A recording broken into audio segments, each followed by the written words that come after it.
अरे बेटा, क्या कर रहा है बेटा? माँ, ये गाड़ी मुझे बहुत पसंद है, पर ये बहुत महंगी आती है। अभी मेरी इतनी औकात नहीं है कि मैं आपको साइकिल पे भी घुमा सकूं। पर देखना, एक दिन मैं ऐसी गाड़ी लूंगा। ये कब तक बचपने करते रहोगे यार तुम? तुम्हें पता है तुम्हारी इस करतूतों की वजह से मुझे कितना नुकसान उठाना पड़ता है? Sorry sir. क्या सॉरी यार, दिमाग को ठिकाने में रखा करो। मुझे पूरा भरोसा है बेटा, तू सचमुच एक दिन ऐसी गाड़ी जरूर खरीदेगा। Hey!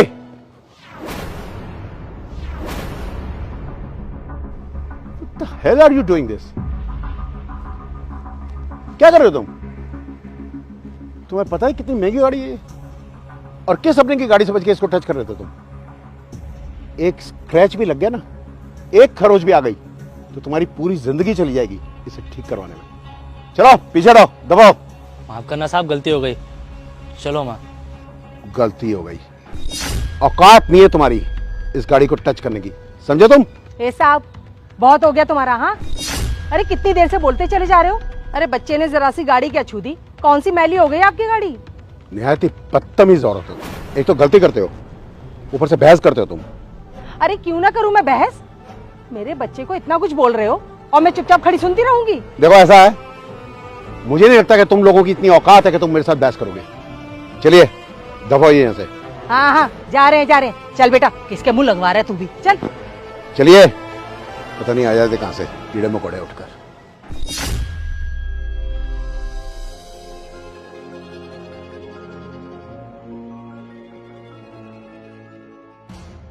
अरे सुनो,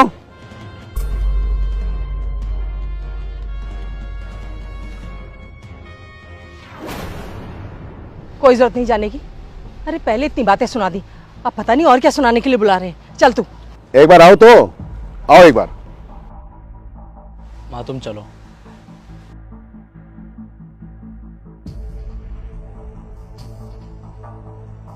अब क्या हो गया साहब, इतना तो सुना दिया आपने, और भी कुछ बोलना बाकी रह गया? आई एम सॉरी,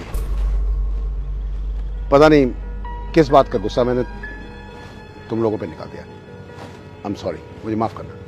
कोई बात नहीं साहब, इसमें माफी की कोई बात नहीं, लेकिन साहब गुस्सा थोड़ा कम। ये गुस्सा ना बड़े बड़े लोगों की जिंदगी खराब कर चुका है साहब। कोशिश कीजिए कि गुस्सा कम आए, सुखी रहेंगे, हंसते मुस्कुराते रहा कीजिए हमेशा। चल बेटा चलो।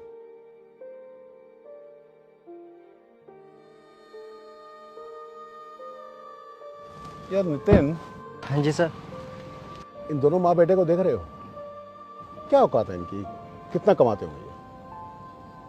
और हमारे पास ये गाड़ी है, इतनी कितनी गाड़ियां हैं, बंगले हैं, ये आलीशान ऑफिसेज हैं, लेकिन एक चीज की कमी है, जानते हो क्या? ये जो इन माँ बेटे के मुंह पे मुस्कुराहट थी, ये जो बेफिक्री थी, ये ना कभी मेरे मुंह पे आई है ना मेरे परिवार के मुंह पे। क्या वजह हो सकती है इसकी? सर संतुष्टि। अगर कहते हैं ना किसी इंसान के जीवन में संतुष्टि आ जाए तो फिर तो उसके पास खुशी आ ही जाती है। और इन लोगों में क्या है कि संतुष्टि किस बात की है कि ये लोग एक दूसरे के साथ हैं, और साथ होने से किसी दुख तकलीफ़ का पता नहीं चलता। और देखा जाए तो अगर दुख तकलीफ़ आता भी है तो उस दुख में ये एक दूसरे के साथ हो जाते हैं, और साथ होने से बड़ा पहाड़ भी टूट जाता है, तो फिर दुख की क्या औकात। सर ये लोग पैसे से ज़्यादा परिवार को अहमियत देते हैं, इसीलिए ये लोग खुश रहते हैं। ये बात तुमने ठीक की नितिन। पता नहीं क्यों इस पैसे की दौड़ में, पैसा कमाने की इस दौड़ में, इस रेस में, अगर सच पूछो तो मेरा परिवार पूरा बिखर गया। कहने को तो हम एक छत के नीचे रहते, लेकिन मैं जब भी अपने बेटे धीरज के साथ बैठता हूं ना, चाहे घर हो चाहे ऑफिस हो, मुझे ऐसा लगा ही नहीं कि वो मेरा बेटा है। मुझे हमेशा एक बिजनेस पार्टनर की तरह बैठता है वो मेरे साथ। नहीं, अब नहीं। पैसा बहुत हुआ, सुख बहुत हुआ।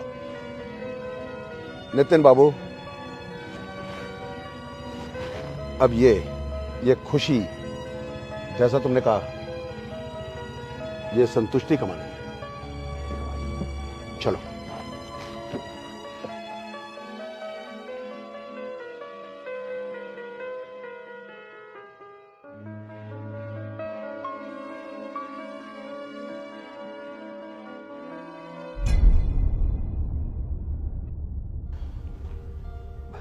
हाँ जी पापा, आपने बुलाया?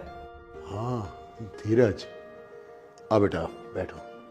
अरे आ गए आप? हाँ, वो पापा ने बुलाया, शायद इनको कोई काम होगा। अरे पापा ये सब छोड़ो, आपको पता है मैं सिंगापुर गया था ना, वो वाली डील डन हो गई है हमारी कंपनी की। और अब अपना एम्प्लॉय को बोल दो कि रेडी रहें, अब काम पे काम आने वाला है। हो गया? Good, very good. आज तुम ऑफिस नहीं जाओगे। धीरज, कितने साल हुए हम दोनों को एक साथ बैठकर बात किए हुए, बाप बेटे की तरह।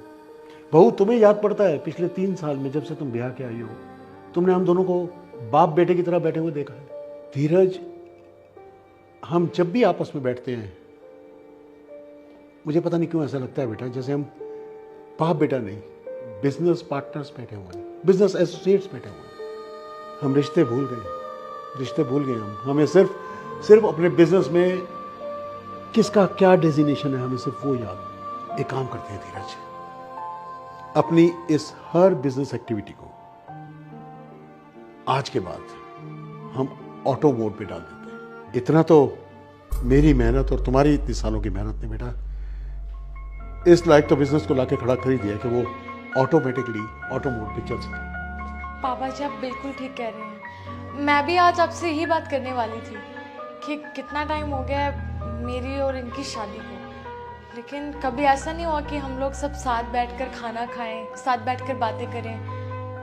मैं चाहती हूँ कि हम लोग साथ बैठकर टाइम स्पेंड करें और फैमिलीज की तरह। अकेले में मुझे इस घर में बहुत घुटन होती है।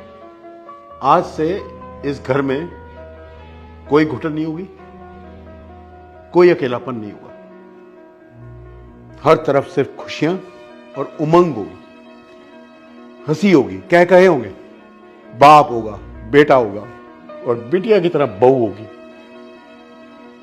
हम तीनों दोस्तों की तरह होंगे, बिजनेस पार्टनर्स की तरह भी होंगे। धीरज, तू मेरी बात को समझ। मैंने एक बात आज डिसाइड कर लिया बेटा। मकान हमने बहुत बना लिए बच्चे, बहुत सी बिल्डिंगें बना ली, बहुत सी जायदाद बना ली। अब तू, मैं और बहू, चल हम तीनों मिलकर अब घर बनाएंगे बेटा।